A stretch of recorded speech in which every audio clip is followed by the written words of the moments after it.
The sloshing of the oarsmen and wet clothes heave on the oars. After facing the mighty Cyclops, the boat is soaked and the hull badly damaged. The sails are so heavy with water that they are of no use. Odysseus and his men have to find another island and take a break so the sails and the rest of the boat can dry.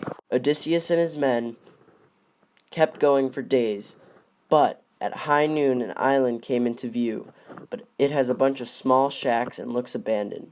About noon, the men land on the mysterious island and take the boat up on the shore.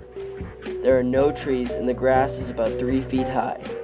In the distance there are houses that are run down and dirty on the outside.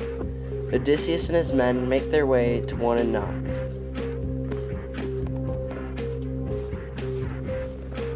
"Is anybody there? We seek a place to rest and need to replenish our supplies," Odysseus asked. A button next to the door, which has the word "ring" on it, speaks. "Come in. The door is open. When you come in, go into the room on the left, and I will meet you there." They move into the house and turned into the room on the left.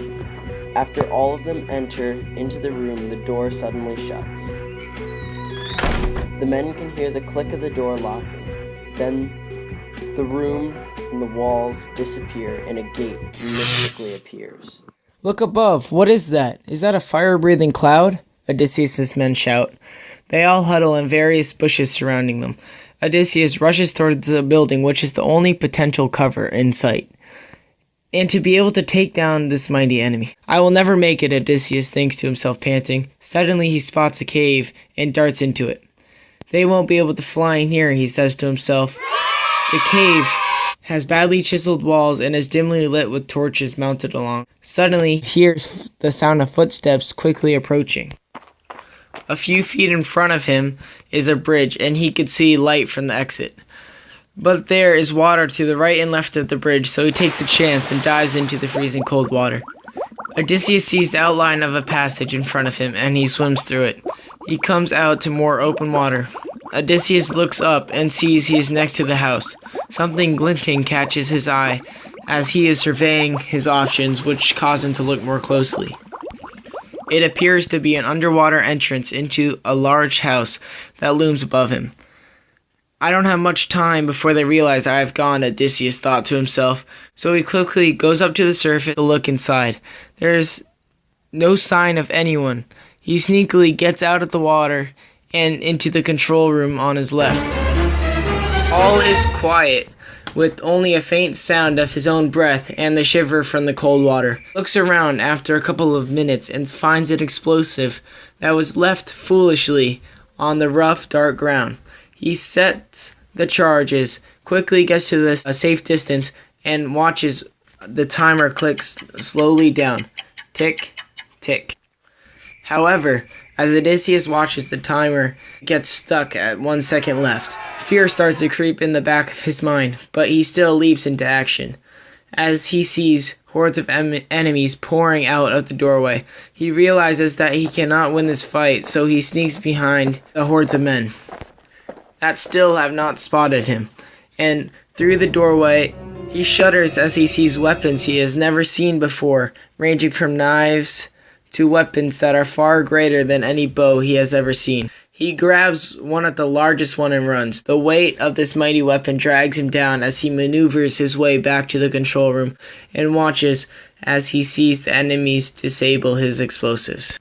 He realizes that this is his last chance to stop these foes as he charges in, firing at the enemies, mowing them down.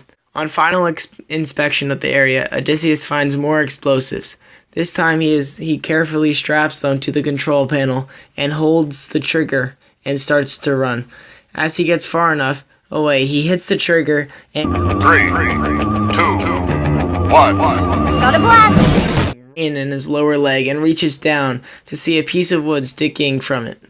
He cries out and grips the shrapnel and pulls it out. As Odysseus limps, he realizes that everything starts to fade from his vision. A large glow fills his vision, and now he is back in the room of the shack.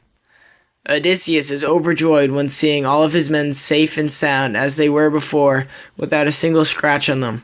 They grab for their gear and rush out of the room and into the other rooms in the shack. Slam! The doors go down one after the other. Loud roars and screams are heard each time the men find their real enemy. Just as we look into a mirror and see a reflection, we realize the reflection is not real. Wise Odysseus realizes he breaks from his daze, seeing as his enemy is only a reflection of weak gamers, which he and his men can easily overtake. They were really powerless men who hid behind glowing screens. The foolish Legend 27, the final foe and the leader, proclaims, "I can help you. I can get you whatever you want, and the power of the gods." Odysseus replies, "You're but a fool. If you would think, we would believe you." Odysseus drives a steel blade into the final gamer, which opens the final door of the shack. Faithful Odysseus makes a sacrifice for the gods, delivering from evil gamers. Finally, Odysseus and his men plunder the supplies and loot from the gamers. Their ship was soon fixed, and they were already on their way to the island Aeolus, ruler of the winds.